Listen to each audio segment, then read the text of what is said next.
On October 19th, 1970, a chilling encounter near Fairfax County, Virginia would spark one of the most enduring legends in American history. Air Force Academy cadet Robert Bennett and his fiancée found themselves face to face with a figure that defied explanation. A man in a white suited ornate with long bunny ears wielding a hatchet. This bizarre incident marked the beginning of the Bunny Man legend, a tale that would grip the community with fear and fascination for decades to come. As we unravel the events of that fateful autumn, we'll explore how a series of strange sightings transformed into a cultural phenomenon that continues to intrigue and perplex investigators to this day. Crime, conspiracy, cults, serial killers, and murder, all things that I love to consume. And I know you do too, you sick, twisted, little beautiful-minded little freak. And today we're getting into something really weird, and I'm excited cause I actually haven't heard much about the Bunny Man, and I don't know if you have, but we're gonna get into it today. And you take it seriously. It sounds a little ridiculous, but it's not okay. Stay with me. And I myself have always been scared of the Easter Bunny, or just large anthropomorphic-looking animal human being hybrid things anyway. So this one terrified me a little extra. So I'm excited to get into it. So let's get into it. So like I said, it all started on October 19th, 1970 on Guinea Road in Fairfax County, Virginia, USA. An Air Force Academy cadet, Robert Bennett, and his fiancée had parked their car in a field intending to visit relatives in the area. And as they sat in the vehicle with the engine running, their attention was suddenly drawn to movement outside their rear window. And what would transpire next would become one of the first documented encounters with a figure that would soon captivate the public's imagination and instill fear in the local community. Without warning, the front passenger window of Bennett's car would shatter, sending glass fragments cascading into the vehicle's interior. And a figure clad in white clothing materialized beside the car, brandishing a wooden-handled hatchet. And the assailant, clearly agitated, shouted accusations at the couple, claiming they were trespassing on private property. And in a display of very bizarre behavior, the figure also declared that he had recorded their license plate number, implying potential further consequences for their alleged transgression. And understandably shaken by the sudden and violent intrusion, Bennett wasted no time and fled the scene. So he quickly engaged the car's transmission and sped away from this mysterious attacker, leaving the field and the threatening figure behind him. And it was only after they had put some distance between themselves that Bennett made a chilling discovery. He saw the hatchet that was used to break his own window was actually in his car, which was a tangible reminder of the danger that he had narrowly escaped. And in the aftermath, after the attack, Bennett and his fiancée reported the incident to local law enforcement. And during questioning, Bennett provided a description of the assailant that would soon become the subject of intense scrutiny and debate, because he insisted that the attacker was wearing a white suit, but most notably he claimed the figure had sported long bunny ears. And this unusual detail would later contribute to the moniker that would be applied to this mysterious assailant. And Bennett's fiancée offered a conflicting account of the attacker's headwear, disputing the presence of bunny ears and instead describing a white headpiece, which also it wore. But the discrepancy highlighted the confusion and fear surrounding the encounter, making it very difficult for investigators to establish a clear narrative. But despite the darkness, both witnesses claimed they could clearly see the attacker's face. However, neither Bennett nor his fiancée could definitively identify the assailant's race because it was dark. So fair enough. But this inability to recognize such a basic detail despite a clear view underscores how fear and confusion can distort perception and memory, which is very, very, very, very, very true. It's extremely hard to identify someone when you're going through that amount of fear and adrenaline. I know I would have trouble. I can't even remember what shirt Caleb put on today. That's terrible. That's actually what does he even look like? On October 22nd, 1970, just days after the attack, the Washington Post published an article titled "Man in Bunny Suits Sought in Fairfax." Crazy headline. This piece detailed the assault and specifically mentioned the hatchet that had been thrown at the car window and landed inside the car, bringing the very bizarre encounter to the attention of a wider audience and setting the stage for a growing legend of the Bunny Man. It's like the clowns all over again. Oh no. And law enforcement took the report seriously, aware of the danger posed by someone willing to act so violently. So they examined the hatchet that was left by the assailant, hoping it would provide clues to identify and catch the perpetrator. However, despite the hatchet and the detailed, though somewhat conflicting, eyewitness accounts from Bennett and his fiancée, the investigation faced obstacles. With no additional evidence and leads running dry, the case would be eventually marked as inactive due to the lack of proof for prosecution. And in the end, the hatchet was actually returned to Bennett, a grim reminder of his encounter with his unknown attacker. Which is kinda weird. That's evidence. That's evidence. Why are we giving it back to the guy? It wasn't his hatchet. I don't understand that at all. That what do I know? But as the investigation into the initial Bunnyman sightings began to lose momentum, a second encounter would reignite public concern and challenge the authorities' understanding of the case. On October 29, 1970, just 10 days after the incident involving Robert, Bennett and his fiancée, the Bunnyman, made another appearance a mere block away from the site of the first sighting on Guinea Road. Paul Phillips, a construction security guard, found himself face-to-face with an individual whose appearance bore uncanny resemblance to the description that Bennett gave to authorities. Phillips reported encountering a man on a porch of an unfinished home wearing a very distinctive gray, black, and white bunny costume. Why? I need to know the lore. And the guard estimated the figure to be a white male approximately 20 years old, standing at around 5'8" and weighing about 160 pounds. And the costumed individual, the Bunnyman, was actively engaged in chopping at a porch post with a long-handled axe. I love axes and hatchets. An action that echoed the weapon described in the earlier incident. And the situation quickly escalated when the figure addressed Phillips, directly issuing a very chilling threat. This just sounds like just a slapstick horror film that I wouldn't want to be in, like just terrifying. But according to Phillips' account, the man warned, all you people trespass around here round. If you don't get out of here, I'm gonna bust you on the head. Sorry, I was the Bugs Bunny thing was right there. So Phillips, terrified, retreated to his vehicle immediately, intending to retrieve his handgun for self-defense. However, upon his return, the Bunnyman had vanished into the nearby woods, like buddies do, leaving behind only questions and heightened sense of unease in the community. So the Fairfax County Police Department's investigation report confirmed the basic elements of the October 29th incident. Officers responded to a call about a subject dressed as a rabbit with an axe. To get two of those is crazy. But upon arrival at the scene, multiple units searched the area, but they found no physical evidence that the Bunnyman was ever present. And units 307, 195, 363, 422, 266, and 378 were all of the responding officers, with nothing to show for their efforts, leaving a large bunny at large bunny at large bunny.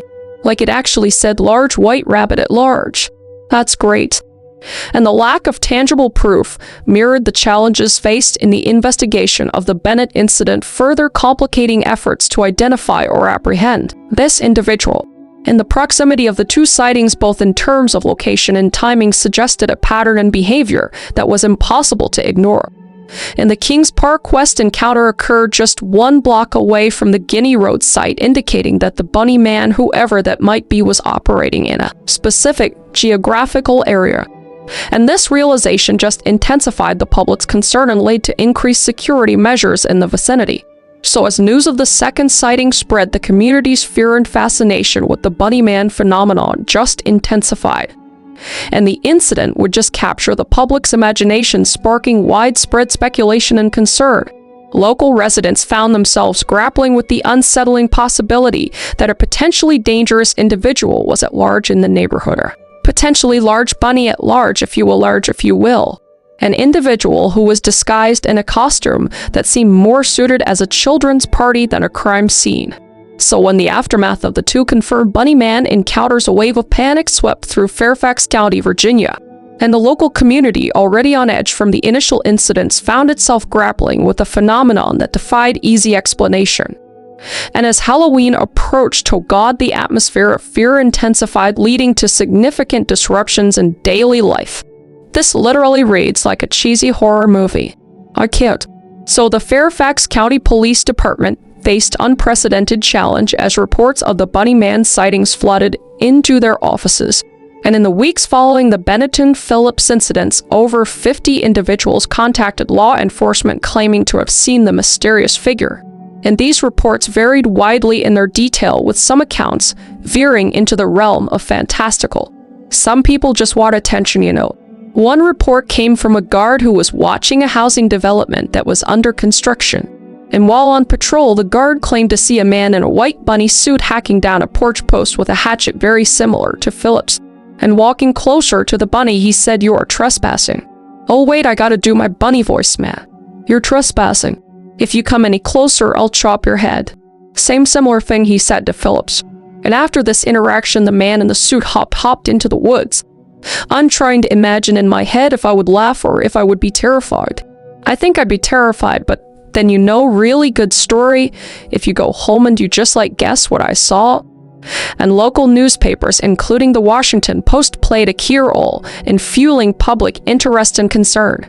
They're fueling the fire, if you will, with frequent articles detailing the sightings that kept the community informed, but also heightened fear and uncertainty. Meanwhile, law enforcement faced significant challenges in investigating the bunny man sightings. Officers would struggle to verify the growing number of reports and separate fact from fiction, all while lacking any physical evidence beyond the hatchet from the first incident. And as sightings increased, the case grew more and more complex, stretching the resources of the Fairfax County Police Department. Can you imagine putting all of your man-hours into finding a giant bunny with an axe? But the impact of the bunny man phenomenon on the local community was profound and far-reaching. And as Halloween approached, I just can't get over how this sounds like a freaking horror movie. Parents in Fairfax County expressed heightened concern for their children's safety. Don't let them trick or treat. Just don't let them trick. Go to your local Walmart, get some candy, bring it home, stay inside your house. Why would you risk that? There is a large bunny man with a hatchet hopping around your neighborhood. And the typically festive holiday season took on a sinister tone, fair enough, with families grappling with the decision of whether to allow their children participate in traditional activities. Though the psychological toll on the community became increasingly evident as the days passed. I mean, if I was a parent, I would move. I would just somewhere else at this point, Another headline, doctors say bunny man's mind is hopping. The press is just having a field day with this guy. The bunny man scare had a very noticeable impact on local schools, with a rise in absenteeism as worried families kept their children home. Yes, cause all those kids were walking to school uphill in snow and back to their home uphill in snow, because it was 1970 when all of our parents did that. And this understandable precaution disrupted the educational process and highlighted how deeply the phenomenon had affected daily life in Fairfax. And despite dedicated law enforcement struggled to make progress. And the Fairfax County Police Department invested significant resources into finding suspects matching the bunny man's description, but the figure's elusive nature and the lack of consistent physical evidence just proved to be extremely challenging. And I love this. In an article, it says, within days, school children like 11-year-old Jim Waters, which sounds like a 50-year-old man who has 2 ex-wives, were petrified to bike to school. Jim Waters, the 11-year-old, said the story went from a guy in a white bunny suit with an axe who vandalized a couple of times to an axe murderer at the end of Guinea Road. He says, as an 11-year-old, I couldn't give it any perspective. Are you telling me an 11-year-old said those words? And William L. Johnson, an investigator with the Fairfax County Police Department, summarized the challenges faced by law enforcement in a report, and he noted, quote, unquote, after an extensive investigation, it remained unsubstantiated whether there is real white rabbit, as most sightings were reported by children and lacked credible evidence. And this statement encapsulated the frustration experienced by investigators as they attempted to unravel the mystery of the bunny man.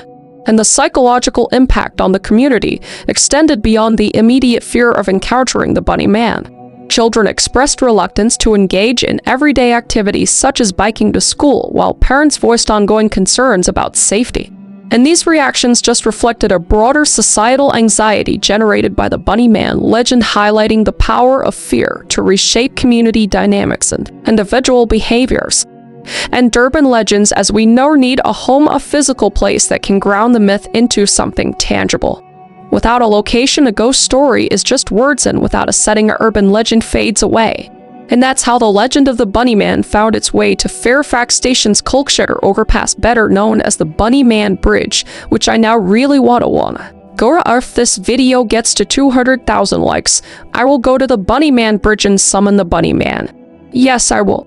But here's the thing, nothing in the 1972's Bunny Man sightings has anything to do with this particular bridge.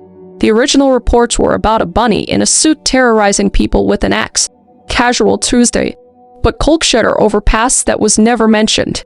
If you are listening, are you listening? So how did it become the landmark of the legend? Like all good urban myths, the bridge was chosen for one simple reason. It looks haunted, basically. A single-lane, century-old railway tunnel in the woods, that's the perfect backdrop for a horror story, is it not? And by the 1982s and 1992s, local teens had already connected the eerie bridge to the Bunny Man tale, twisting the story into something new. And suddenly the Bunny Man wasn't just some deranged guy in a costume. He was a vengeful spirit, the ghost of an escaped mental patient or a supernatural entity that only appeared on Halloween night. And the story says at the stroke of midnight on Halloween, a killer in a white rabbit suit awaits. Lore has it if you speak his name 3 times, he'll appear. Bunny Man, Bunny Man, Bunny Man, Bunny Man. But don't expect to survive. He'll slash your throat and leave your body dangling from the bridge. Don't have to ask me twice. This is where superstition comes into play. Legends thrive in places that feel cursed, and Kolkshetter overpass had all the right ingredients. It was remote, isolated, unshrouded in the shadow of night. And local kids started daring each other to visit after dark. Some shit I would do as a teenager. Some shit I do now. Some swore they heard whispers in the tunnel, and others claimed to see figures in trees. And the Bunny Man went from a Bizarre News story to a full-fledged ghost story, feeding off the natural fear of the unknown. And that is the true, real power of folklore. The truth, it's messy, fragmented, uneasily lost, but the legend sticks. And as long as the Bunny Man Bridge stands, so will the superstition that keeps his story alive. It's almost like a placebo effect, but for hauntings. It's like Bigfoot, or like Mothman. I don't know. But what school, not what school, what's interesting is that the Bunny Man was actually real. There was a guy in a bunny suit with a fucking axe terrorizing people in Fairfax County, Virginia. We don't even know how many times or if he did anything really bad. I mean, as far as we know, he was just a shit-talking tall rabbit who liked to vandalize empty properties, I guess. Not that scary if you think about it, but still a little scary. But as for the real Bunny Man sightings, despite extensive investigations, the true identity and motivations of the Bunny Man remain a mystery. And recent studies suggest the perpetrator may have been a local resident disturbed by the rapid suburban development transforming Fairfax County in the 1970s, which makes sense. I mean, this guy's just saying he's gonna chop the heads off of people that are moving in, and that people are trespassing on private property isn't private property. It's kind of a good tactic. I mean, he literally made all these people not want to leave their houses and maybe even move because he was terrorizing this county. I just imagine this guy, it's like an old 80-year-old man. He's just like, what if I dress up in a bodysuit with an axe and chop wood and yell at people? That will work just nicely. But the case in itself highlights the challenges law enforcement face when confronted with incidents that capture the public's imagination and generate widespread speculation. But the Bunny Man case remains officially closed due to lack of evidence, and modern forensic techniques have not been applied. However, the enduring intrigue surrounding these events has sparked ongoing discussions and investigations by local historians and enthusiasts. The legacy of the Bunny Man continues to influence local culture, particularly on Halloween, demonstrating the lasting impact of unresolved mysteries on community folklore. So the real question is, should I or should I not go to Fairfax, Virginia, get into a bunny costume and do a full-on ghost investigation in the middle of the night, potentially on Halloween, but probably sooner, to see if the Bunny Man or any other entities are really haunting that forest? Let me know down in the comments below if you want to see that. But until then, I will see your beautiful face in the next video. I hope you enjoyed this type of video. I know it's a little bit different than my other true crime ones. It's a conspiracy one. It's a fun entity conspiracy one. I like these kinds of things.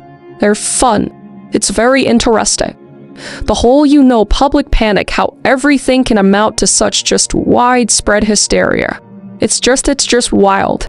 It's all very interesting. And I really want to talk to this guy. If it's the 1970 seconds, if he actually wanted was in his 20 seconds he's around. So hey bunny man, if you're out there, I would love to interview you. I will meet you under the bridge on Halloween night 2025. I will also be in a bunny costume. I'm scared now, wait, I'm scared. Anyway, I'll see you in the next video, alright? Bye. Stay safe. Stay safe. Don't trust tall men in bunny suits. On a quiet Finnish lake, in the early hours of a June morning in 1960, a nightmare unfolded inside a small canvas tent. 4 teenagers had set out for what should have been an innocent camping trip, but by sunrise, it would become one of Finnish history's most horrific and puzzling murder investigations ever. And for over 6 decades, the Lake Bottom murders have baffled police, terrified locals, and fueled countless theories. This is the Lake Bottom murders. Crime, conspiracy, cults, serial killers, and murder, all things that I love to consume. And I know you do too. You sick, twisted, beautiful, intellectually minded freak. I went deep today, baby. But today, we are talking about an extremely baffling case, one that I was not familiar with at all. But now I'm all too familiar with it. And I'm gonna make you familiar with it as well, because these cold cases, man, they eat at me. So without further ado, let's unbuckle our seatbelts, go Mach 5 down the highway, slam on the brakes, and bust through this windshield into this puzzling Finnish case together. So before the tragic night at Lake Bottom, the victims were ordinary teenagers, enjoying the start of summer. Maileijär Emili Björklund, or Melee, often called Miley or sometimes Emili, was just 15 years old in the summer of 1960. In fact, she was only days away from her 16th birthday at the time of the camping trip, and she was a resident of the Helsinki suburb in Vanata. And Melee was, by all accounts, a typical Finnish teenage girl. She enjoyed school breaks, spending time with friends, and looking forward to adventures in the outdoors. And she was dating 18-year-old Nils Gustafsson, and the two planned to share this double-date camping trip with another couple. And the other couple was Anja Maki, who was also 15 years old and was Melee's close friend. And the two girls were classmates and neighbors in Vanata, and they decided to go camping together as a fun excursion to kick off the summer. And she was dating the 4th member of the group, Sipo Boaman, and her father was initially against the trip, but her mother was able to convince him to let her go. So in June 1960, Finnish summer days were long and bright, so a very enticing time for young teenagers like Anja to enjoy nature. And with her good friend Melee, and with their boyfriends along, Anja anticipated a night of laughter and memories by the lakeside. So Seppo Antero Boaman, who was 18 years old, was one of the 2 older boys in the group, and he was also from Vanata. And Seppo was best friends with Nils Gustafsson, so they were all really good friends. The 2 men specifically likely bonded over school classes, hobbies like motorcycles, and plans for the future. So at 18, Seppo would have been either just finished with secondary school or about to enter military service, as was customary for Finnish youths around that age. And physically, Seppo was a very able-bodied teen, and he actually worked as an apprentice electrician. And as the older boyfriend, Seppo might have felt responsible for the safety of the group during this trip. And he rode his motorcycle with Anja on the back to the campsite, carrying gear and in high spirits for the night under the stars. And Nils Gustafsson, who was also 18 years old but slightly younger, is the most complex figure in the story. At the time of the trip, Nils was an athletic blonde teenager from Vanata, known to be popular, outgoing, and fun-loving. And he was Seppo's best friend, as we know, and Melee's boyfriend. And Nils had just reached adulthood at 18, and like Seppo, he enjoyed riding motorcycles. So obviously, the 2 men each had a motorcycle, which they used to ferry their girlfriends to Lake Bottom. And Nils, by appearances, was also just a normal teen, excited for a camping adventure with his sweetheart and close friends. So these 4 teenagers formed to couples in a tight-knit friend group, and everyone in the group got along and looked forward to spending time together. In essence, this was a sweetheart's getaway for 2 young couples, and the dynamic was likely typical of teenagers joking around. A bit of flirting between the couples, and mutual trust. And there was no indication before the trip of any serious tensions or conflicts among them. And it's important to note these positive relationships because later on, some theories would suggest some internal strife or jealousy, but we'll get into that later. So at least at the outset, all 4 seemed happy to be together, and little did they know that this camaraderie and youthful adventure would soon turn into a scene of unimaginable horror. So Saturday, June 4th, 1960, was the day the group set out for their camping excursion. And the teenagers, as we know, chose Lake Bottom, or in Finnish, Bottomjärvi, which was a scenic lake about 20 km west of Helsinki, as their destination. So Lake Bottom, located near the city of Espoo, was known to be a popular camping spot among locals. It was just a place where campers could pitch a tent, swim or fish, and just enjoy nature. And it's described as a large, tranquil lake surrounded by villages and forests of birch and pine. In other words, an ideal setting for an overnight outing in the wilderness without being too far from home. And the decision may have been spontaneous or planned in advance, and sources aren't clear on exactly who suggested it, but all 4 eagerly agreed, and that's what we know for sure. And all of them being from the city of Vanata, a relatively short distance away, made Lake Bottom an attractive and convenient spot for a quick getaway. And the boys, Nils and Seppo, wanted to make use of their recently acquired motorcycles and were excited to take their girlfriends on a ride-in-camp adventure. So with parental permission sorted, as needed for 15-year-old girls, and their destination picked, the stage was set. So the group packed light as typical for overnight camping, and they had a single tent large enough to accommodate all 4 of them, which emphasized the coziness of their plan, roughing it, if you will, together under one canvas. So they were all staying in one tent, and they likely brought sleeping bags, some food and treats, and other essentials.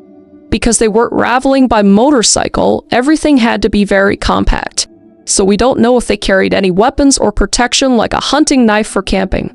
Nothing of the sort is mentioned.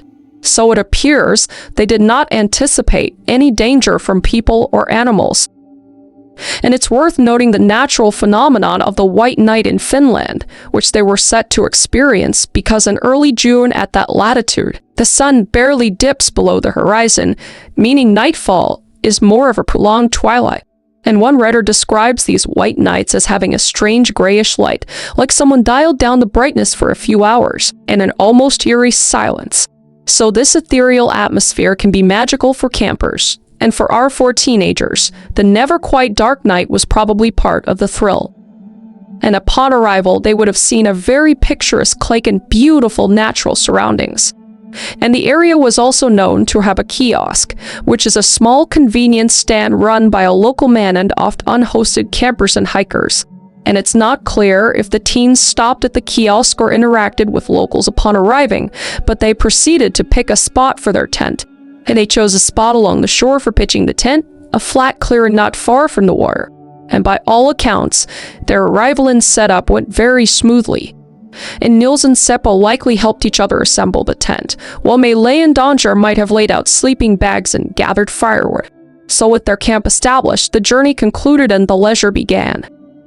So the daylight hours of June 4th passed uneventfully, unpleasantly for the group, by all accounts.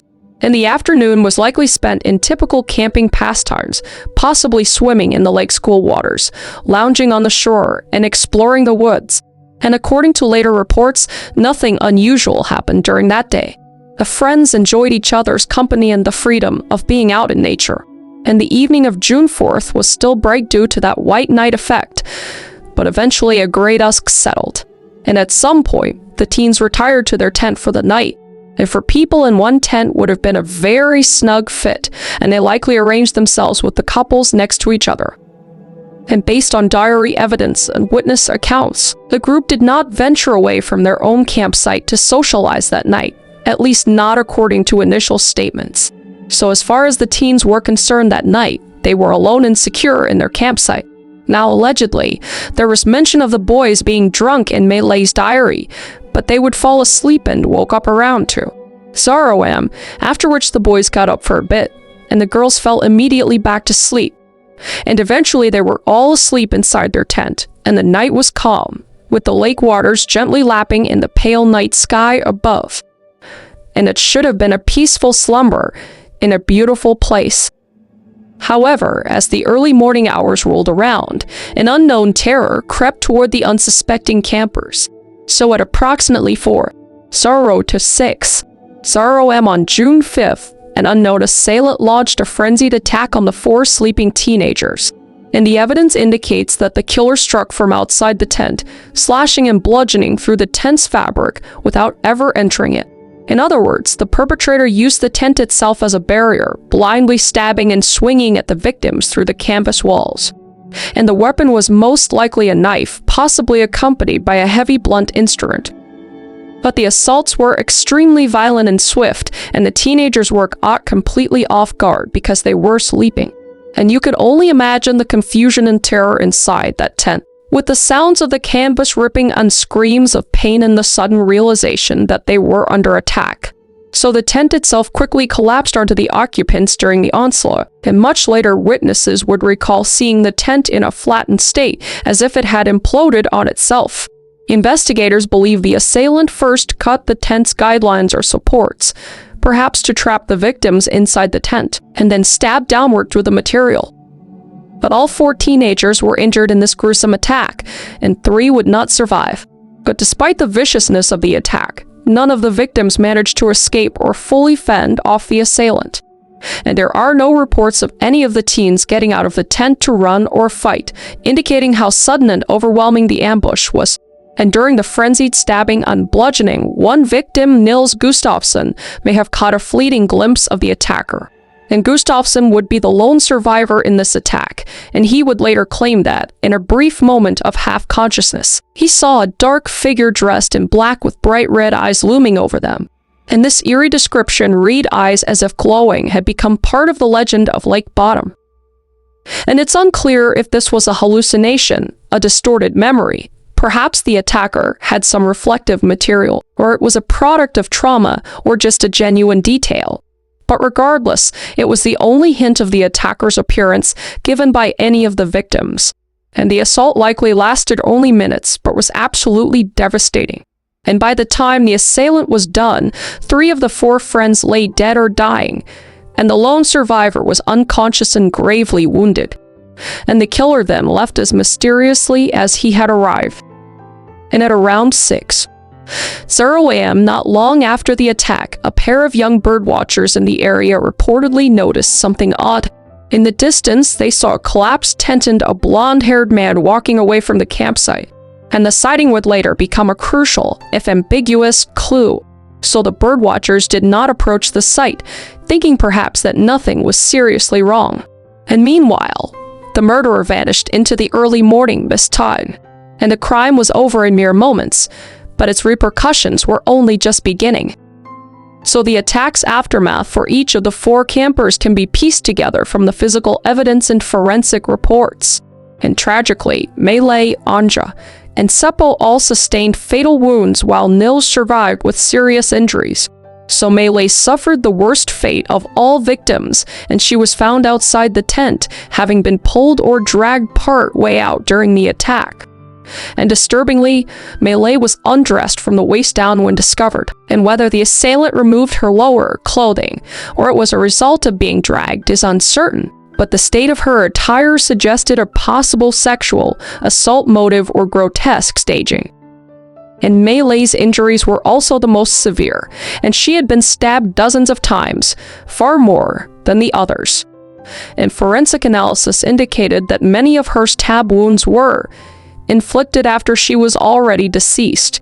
So it's kind of in line with just a very angry sounding like personal attack, like a vengeance he had just for Mei Lei specifically. And also Mei Lei's head had been hit extremely hard, causing shattering injuries. So this was just extreme overkill for Mei Lei, and it seems to me she was like the center of this person's rage. But since Mei Lei was Nils's girlfriend, the only survivor's girlfriend, some later theories speculated about personal jealousy or hatred directed at her. We'll talk about that later. But in 1960, investigators could only note that she clearly bore the brunt of the killer's fury. And Mei Lei's body was also found lying on top of the collapsed tent canvas near Nils, but there was no sign of her actually being sexually assaulted in terms of confirmed evidence. But her being partially unclothed and the brutality left the possibility in people's minds. So Mei Lei would die at the scene from a combination of stab wounds and blunt force trauma.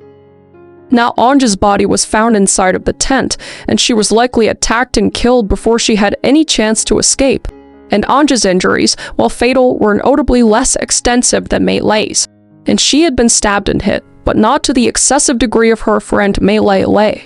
And it's possible Anja died quickly from her wounds as well, but there was no indication that Anja was moved or deliberately posed either, as she simply remained where she was attacked inside the tent. And Anja's cause of death was the multiple stab wounds and blunt force trauma to her head as well, consistent with the same weapons that killed the others. And the horror of all this suddenness meant Anja likely never even fully awoke before she was killed. And Seppo would also be found dead inside of the tent as well. So was the other man and the oldest in the group, and one might expect he'd have resisted the attack to some degree, but the situation gave him little chance given the fact that he was asleep, most likely. And Seppo's injuries included stab wounds and blunt force trauma as well, similar to Anja's. And there was speculation that Seppo might have awoken and confronted the attacker for at least a moment. However, at the crime scene, Seppo's body was found inside the tent with fatal wounds, indicating he did not get that far if there was any sort of scuffle. And notably, neither Seppo nor Anja were at act post-mortem like Mei Lei was. So their killings, while violent, seemed straightforward by comparison. So, at just 15 years old, and 18 years old, these poor teenagers lost their lives in what should have just been a safe camping trip. And then there was Nils, who was the sole survivor of this massacre, but he came exceedingly close to being the fourth fatality, cause he was found alive but unconscious, lying on the ground near the tents outside, on the same side as Mei Lei. Nils had severe injuries, his jaw was broken, he had fractured cheekbones, and a deep knife wound to his forehead, and he also sustained a serious concussion, and he was also covered in blood. And initially, responders thought he might die of his injuries because he was barely clinging to life when he was discovered. Nils was found barefoot, and notably, his shoes were missing from the scene. So it appeared he had been inside the tent during the attack and somehow ended up outside of the tent, possibly staggering out or being knocked out of the collapsed tent by the assailant, and he would collapse next to Mei Lei. And there are differing accounts of his exact position when he was found. Some say he was on top of part of the tent canvas, others that he was just beside it. But in any case, he was within a couple of meters of the other victims. But despite his grievous wounds, Nils was still alive when help finally arrived several hours later. And he had no memory of the actual attack, likely a merciful side effect of the head trauma, and, as mentioned, only later recalled a fleeting image of the red-eyed figure in black attacking them. So Nils's survival would have major consequences. It meant there was a witness, albeit with a shattered memory, and a victim who could later be scrutinized. But on that morning in 1960, Nils was viewed purely as a victim who narrowly escaped the fate of his friends. And he was rushed to the hospital as soon as rescuers came, and his injuries were documented as consistent with being attacked by the same perpetrator who killed the others. So the scene at Lake Bottom on the morning of June 5th, 1960, was one of both confusion and horror because the teen's tent had been collapsed onto itself, visibly torn and soaked with blood. And blood splatter in pools around the site made it clear a vicious attack had occurred. And the tent fabric had multiple slashes and punctures from the knife thrusts.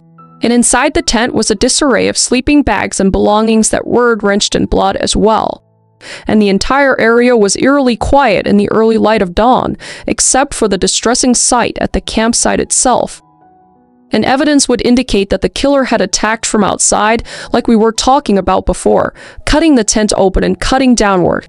But remarkably, no murder weapon was found at the scene, so neither a knife nor any blunt instrument was recovered. And this meant the assailant took the weapons with them or disposed of them somewhere. Investigators later scoured the lake and surrounding woods, but the murder weapons have never been located. And another baffling aspect was that several of the victims' personal items were missing or oddly displaced. Like the keys to the teens' motorcycles were gone, yet the motorcycles were left parked near the campsite untouched, which is odd. And wallets and some articles of clothing were also reported missing. And most peculiarly, Nils Gustafsson's shoes were nowhere to be found at the campsite. So this was strange because one would expect shoes to be left by the tent entrance or inside. And an intensive search was launched for these missing items, and in the days to follow, some of the missing clothing on Nils's shoes were discovered about 500 meters, which is about a half a kilometer away from the tent hidden. It was as if the perpetrator had gathered certain items and stashed or tossed them while fleeing. And the shoes in particular would later become crucial evidence. But in 1960, it was simply perplexing to find them so far from Nils, who again was found barefoot. So why would a random killer take the time to remove and hide a victim's shoes? Does it really add up or make sense? I mean, none of this makes sense, but that's particularly odd. So the crime scene presented investigators with a chaotic mix of clues, intense violence, missing belongings, no obvious motive. And also notable, aside from the birdwatcher's account of a blonde man walking away at dawn, there were no eyewitnesses to the crime itself, and the other campers in the area did not hear screams, or if they did not realize what it was. And it's possible that any cries were muffled by the tent and the quick, incapacitating nature of the attack. And the scene was remote enough that help did not arrive until hours later, meaning the crime scene set exposed to the morning. And sadly, the way the scene was handled next would introduce its own set of problems. So despite the attack occurring around dawn, around 4:26 am, it would be several hours before the victims were actually found and help arrived. And the first people to notice something was wrong were the aforementioned small group of boys who were out bird watching in the area around 6:00 am. And they continued on their way, not immediately realizing that they may have witnessed a murderer fleeing. And as a result, the crime scene remained unattended for several more hours. And it wasn't until 11:00 am that the bodies were officially discovered, and a local man named Dristo Siren, identified in some reports as a jogger or carpenter out for a morning walk, came upon the campsite and saw the carnage. And he saw the tent flattened and bloodied and the unmistakable sight of bodies either on top or inside the tent.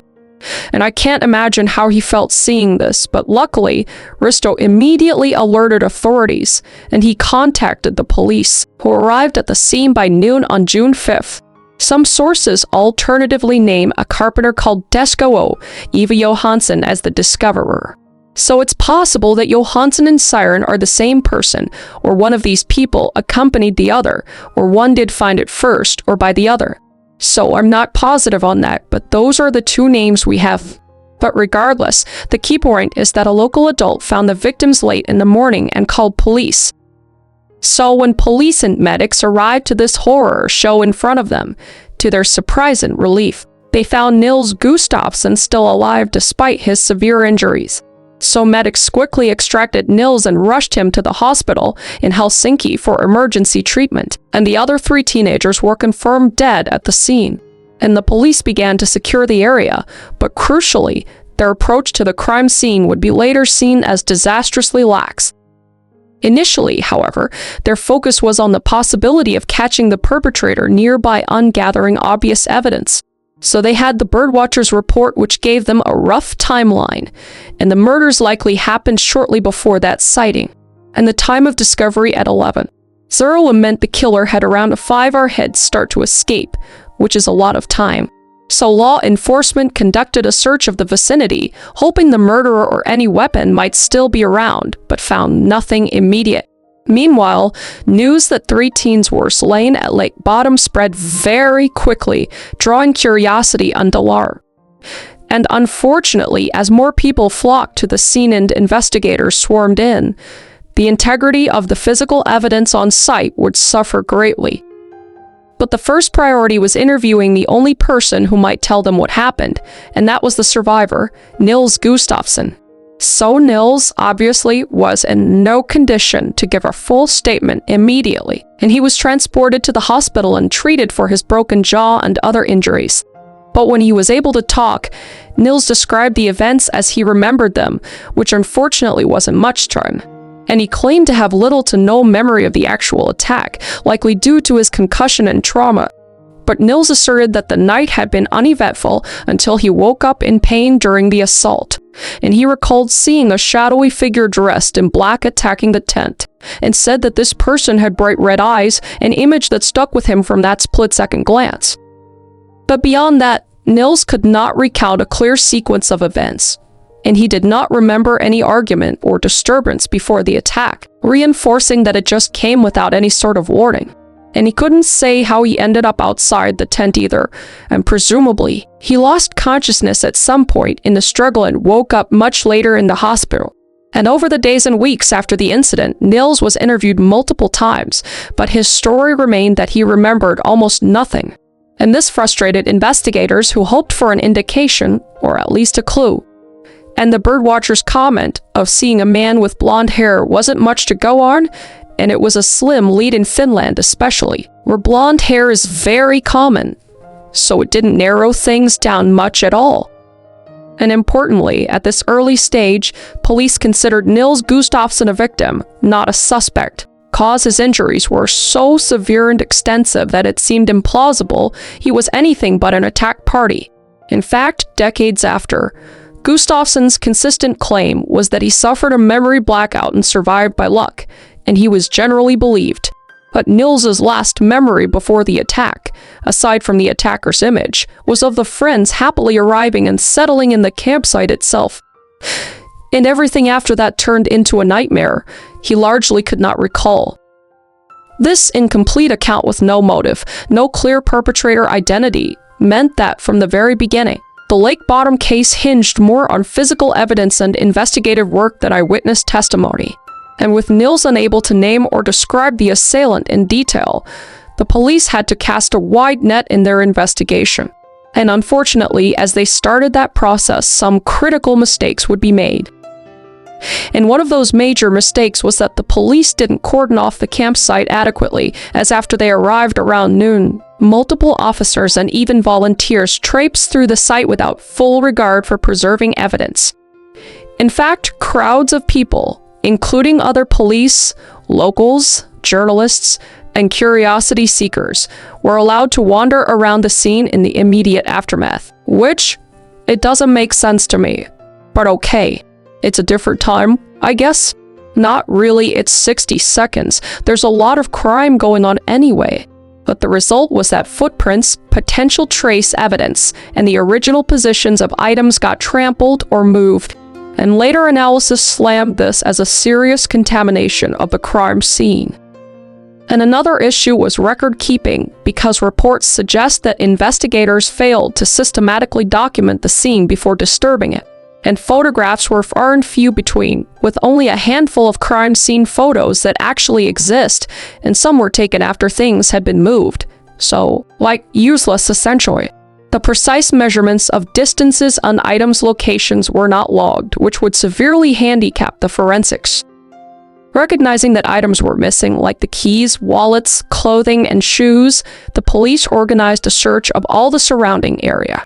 And in doing so, they made yet another blunder by bringing in soldiers to comb the woods around the lake. And while well-intentioned, this resulted in dozens of additional people stomping through potential evidence zones. But the soldiers and searchers, as we know, did manage to find some of the missing items as mentioned, like Gustafsson's shoes and some clothing about 500 meters away. But several items, including the motorcycle keys and presumably the murder weapons, were never found. And these just early lapses gave the killer a tremendous advantage, as by the time the scene was cleared of contamination, Any subtle clues like fingerprints, hair fibers, or shoe prints from the perpetrator were likely destroyed or hopelessly intermixed with others. And investigators were largely left with the victims' bodies and belongings as evidence, plus the accounts of the people like the birdwatchers. And another challenge was motive, as the crime did not immediately suggest one. Robbery didn't fit well since valuable motorcycles were left and only some personal items taken, possibly as trophies, potentially, cause we know killers do that. Ansah was considered because of Maylay's state, but aside from her being partially unclothed, evidence was inconclusive. And Ansah's motive also didn't explain the males being killed as well at rare. And a crime of passion or personal conflict seemed unlikely given all victims were presumably friends and asleep at the time. So police were dealing with a bizarre, seemingly senseless massacre, and in the absence of obvious leads, they started exploring the idea of an outside attacker just roaming the area. And they questioned local residents, unknown troublemakers. And early on, one name emerged from locals' whispers, and that was a man who ran a nearby kiosk who had a reputation for hostility towards campers. We'll discuss this soon. However, initially, officers had no hard evidence against any particular individual, and no clear suspect emerged in the initial phase. The only description was the blonde man seen walking away and the red-eyed man in black. So police created a rough composite image based on the sighting and Nils's vague recollection, and basically it was just a generic idea of a blonde, possibly tall man, so you might as well have just drawn a stickman. And checkpoints were not immediately set up, paused by the time they considered it. Hours had passed and any culprit was long gone. And as days turned into weeks, the investigation just continued to struggle, and the botched crime scene handling meant that a wealth of forensic evidence was lost. And one newspaper even later harshly criticized the police, noting that careless onlookers and even curious campers all but destroyed the murder scene after police had left. And in these early weeks, investigators did their best with traditional detective work, interviewing anyone who might have been near Lake Bottom, checking alibis of local ex-convicts or mentally unstable individuals, and sending out alerts in case a bloodied suspect turned up at a hospital. And one actually did. But with each passing day, no arrest was made and the case began to cool down. And the groundwork, or lack thereof, laid in this initial investigation would deeply affect the decades to come, and leads that might have been solved with solid evidence turned into mere speculation. But still, the police did pursue several theories and suspects in the months and years after the murders. Some plausible, some more far-fetched. We will now turn to those suspects and theories that emerged as detectives and the public tried to answer the burning question: who killed the teens at Lake Bottom? So with an unknown assailant at large in the community in fear, numerous suspects and theories surfaced in the aftermath of the Lake Bottom murders. And investigators looked at local characters with bad reputations, potential drifters or outsiders, and even the surviving victim himself. And over the years, speculation ran rampant. Early on, attention focused on a local resident named Carl Valdemar G. Y.L. Elstrom, infamously nicknamed Kiosk Man, because he ran a small kiosk in the campground near Lake Bottom. And G. Y.L. Elstrom was well known in the community, and not for good reasons, cause he had a history of hostility toward campers and young people in the area. Locals recounted that he would often shout at or harass people who came near his property. In fact, he was said to have cut down tents and thrown rocks at visitors he didn't like, not a nice guy. So this pattern of aggressive, antisocial behavior made him an immediate person of interest when a campsite full of teens was savagely attacked. And many in town quietly suspected G. Y.L. Elstrom from the start, and some even claimed to have seen him behaving oddly on the morning of the murders. And according to later accounts, several witnesses said they saw G. Y.L. Elstrom returning from the direction of the campsite that morning looking wet, as if he'd been in the lake. But these people were too afraid at the time to inform police of this. And G. Y.L. Elstrom's own wife initially provided him an alibi, saying he had been home in bed with her during the early hours of June 5th, thus supposedly unable to be the killer. And police interviewed G.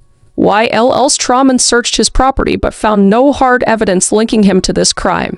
So this kiosk man denied any sort of involvement, and aside from community rumors and his general creepy demeanor, investigators had nothing concrete, and they remained skeptical of the second-hand reports of his drunken confessions or supposed knowledge of the crime because it was said that Gyll Strom, when heavily intoxicated, allegedly blurted out confessions to the murders on multiple occasions, which is pretty suspicious to me.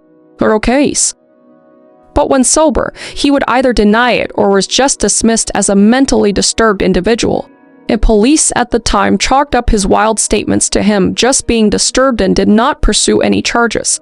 However, Gyll Strom continued to draw suspicion, and he did nothing to help his own case in 1916 when he died by drowning in Lake Bottom, apparently by deleting himself from life. And according to local lore, Gyll Strom, in a final note or conversation, hinted at guilt for the murders, though the exact details are murky.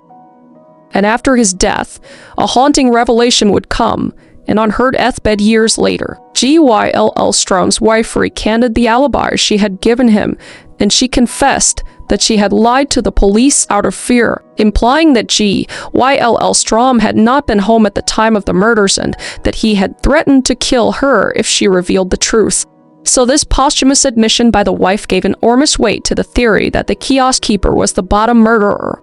And villagers recalled that just days after the murders, Gyll Strom had filled in a well in his yard with concrete. So it was speculated that he might have hidden the murder weapons or bloody clothing in the well. And police later did excavate or examine the property but found nothing. Nonetheless, Gyll Strom remains one of the most popular suspect candidates in the public eye. He had motive, if seething hatred for campers or teenagers is a motive, and possible opportunity because he lived nearby, and just a general proclivity for violence. So locals have long believed that justice was never served if indeed Kiosk Man was the killer and managed to escape punishment by ending his own life. And in books and discussions, Gyll Strom's name often comes up as a likely culprit, a grumpy misanthrope who took his anger out on for innocent kids. But officially, however, Gyll Strom was never charged. And with his death, the lead effectively died with him, and the case file on him remains circumstantial. And police in later years stated they could not conclusively place him at the scene, and thus he is an unproven but strongly suspected figure in the Bottom case. So beyond the local kiosk man, investigators and amateur sleuths have scrutinized several other potential suspects. And to stand out for the level of attention that they've received, one is Hans Assmann and two is Pentti Sorninen. And each represents a very different profile, one a mysterious outsider with alleged spy connections, and the other a troubled youth who confessed under dubious circumstances. But let's talk about Hans first, and this name recurs in multiple Finnish unsolved cases, practically achieving a boogeyman status.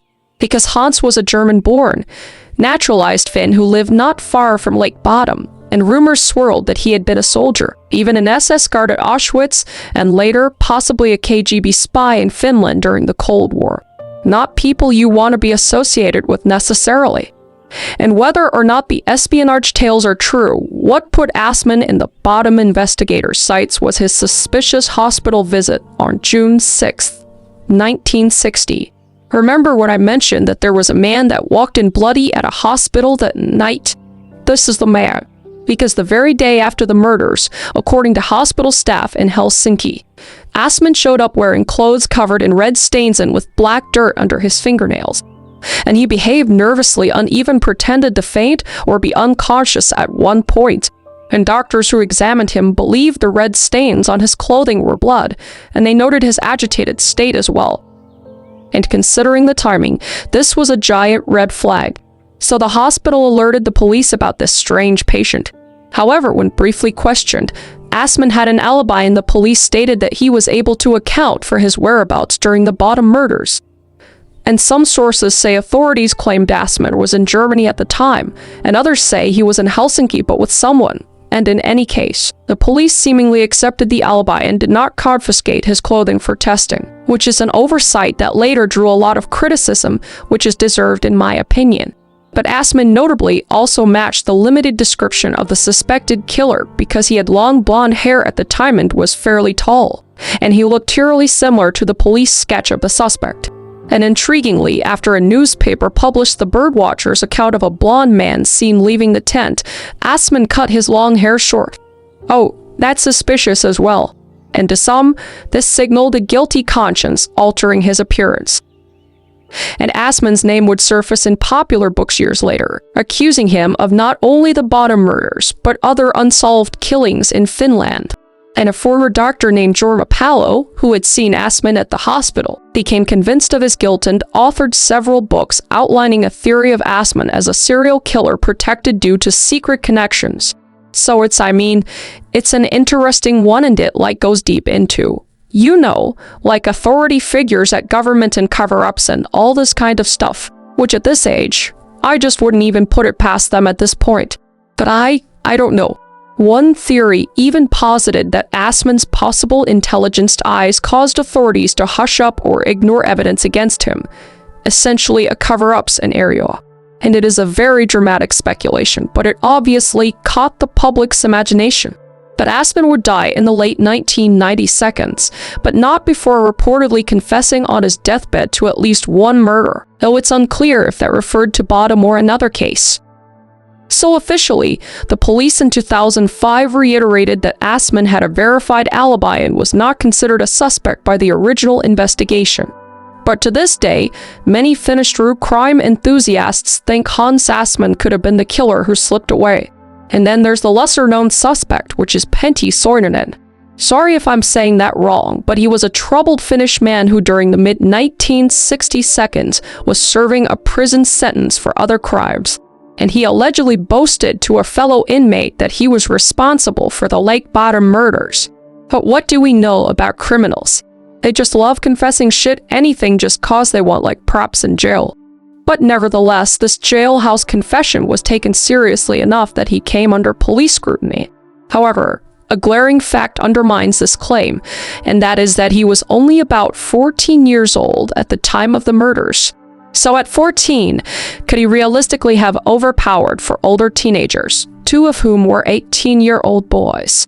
And many, including the police, found that highly doubtful. And even if armed, a lone 14-year-old would likely struggle to subdue an entire group, especially with Seppo and Nils present. And some have speculated about him being a part of a larger group of assailants, but no evidence of multiple attackers was ever found. So inconsistencies in his story and lack of corroboration led authorities to view his confession with a lot of skepticism. I just think he just wants street cred in jail. And he would die by deleting himself from life in 1916, the same year G.Y.L.L. Strom did, before anything could be conclusively verified. So we'll never know. So with his death, this line of inquiry hit a dead end, and Soininen is generally considered an unlikely suspect, but his name occasionally arises when cataloging all who have claimed responsibility. So aside from named suspects, a few broader theories have circulated. And one is a possibility of a random drifter or foreigner passing through who committed the murders and then disappeared.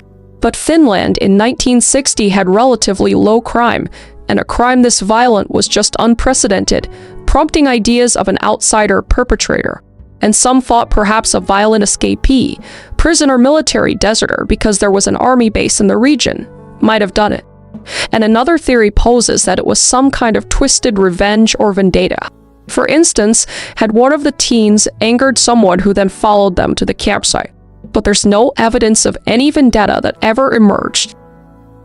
And of course, there were those who whispered about supernatural or occult explanations, especially given the red eyes detail Nils mentioned, but those are firmly in the realm of legend. And by the 2002s, virtually every human suspect theory had been explored to some degree, with G.Y.L.L. Strom and Assman remaining the public's top picks for the likely culprits, until a bombshell whisk placed suspicion on someone who had long been presumed innocent, and that's the survivor, Nils Gustafsson. So, for 40 years, Nils Gustafsson was regarded as the unfortunate sole survivor of the bottom attack, a victim left with physical and emotional scars. When Finnish police stunned the country by announcing that they had solved the case and they were charging Gustafsson with the murders. Now, this development was nothing short of shocking. So how the heck did investigators come to suspect Nils after so many years? And the answer lies in a combination of new forensic analysis and revived witness testimony, which together formed a circumstantial case against him.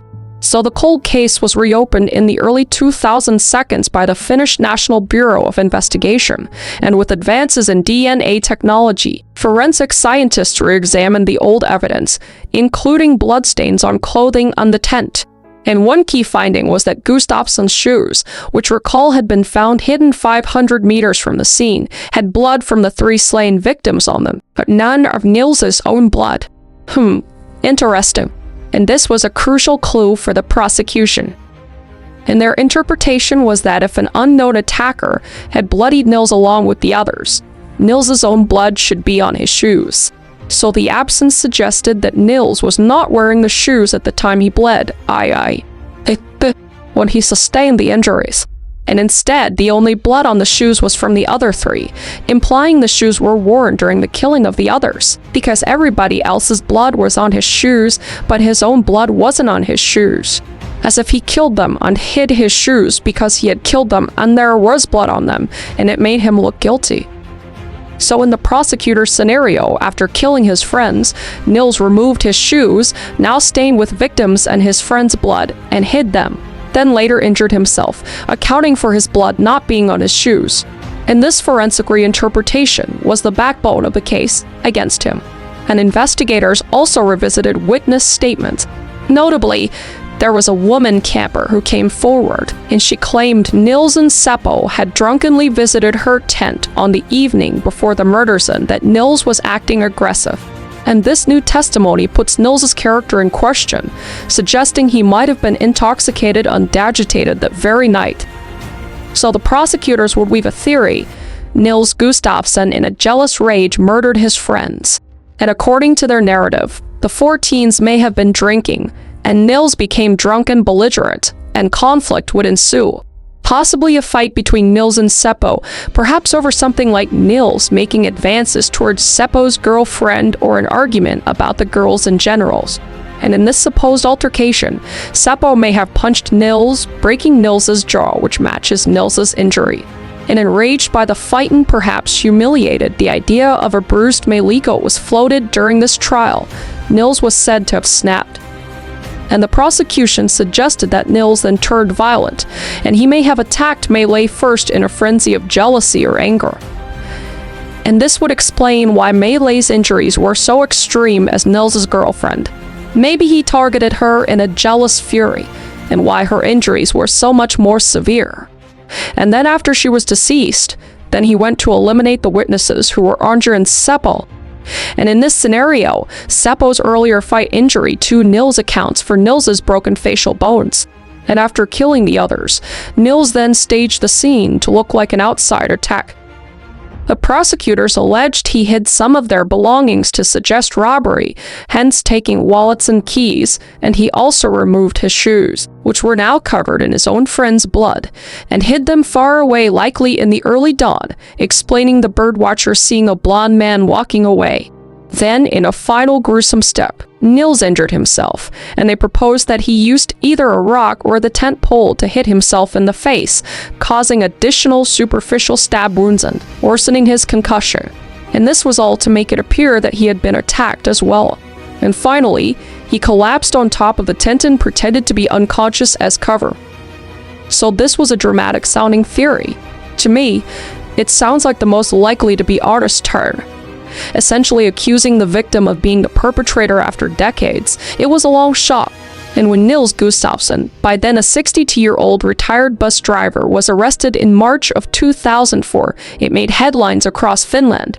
And many found it hard to believe that the quiet man who had lived a blameless life for years was secretly a murderer. Yet the police insisted they had evidence and formally charged him, leading to a trial in 2005. And during the trial in August of 2005, the prosecution laid out the case I just described. And they pointed to the DNA blood evidence on the shoes, the witness who placed Nils drunk and aggressive that night, and even an alleged incriminating remark from Nils.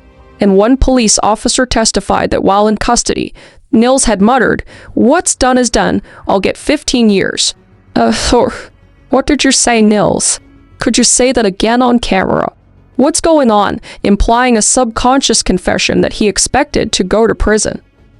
The prosecution also had the two birdwatchers claim that the man they saw leaving the scene was indeed Nils, but the defense would dispute that identification.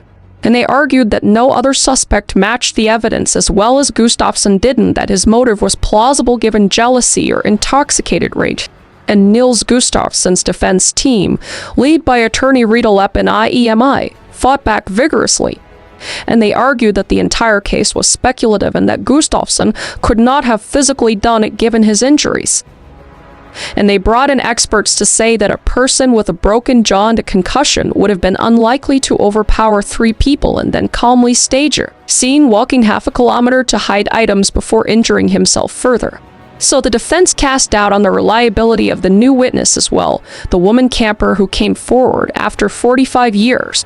And they pointed out Maylay's personal diary from the day of June 4th, 1960, that made no mention of any such visit to another tent, which it truly would have if something unusual had occurred. That's what they're saying.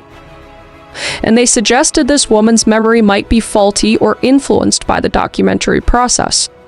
And they also highlighted the contaminated crime scene, and any blood pattern conclusions to draw so many years later could be questionable, they said, because evidence was compromised. And the defense noted that no murder weapon was connected to Nils and that none of the missing items were found in his possession. And importantly, they argued that the original eyewitness accounts consistently indicated someone else. And the blonde man seen walking away was initially assumed to be the killer, not Gustafsson lying injured on the ground. In other words, the third-party involvement was more likely. This is what defense is saying. And they said that if Nils's blood was absent on the shoes, a simpler explanation was that he wasn't wearing them when attacked, and perhaps he was sleeping barefoot or the killer removed them for some unknown reason, and that didn't automatically mean he was the murderer, which, is fair.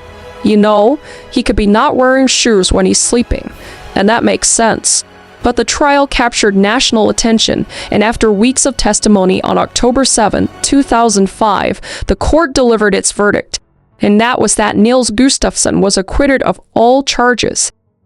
And the judges found that the evidence was insufficient and contradictory to convictory. And the DNA on the shoes raised suspicions but did not prove Nils's guilt beyond reasonable doubt, especially given the alternative interpretations. And the alleged motive was deemed speculative, and there was no direct evidence of a jealousy-fueled fight strong enough to trigger mass murder.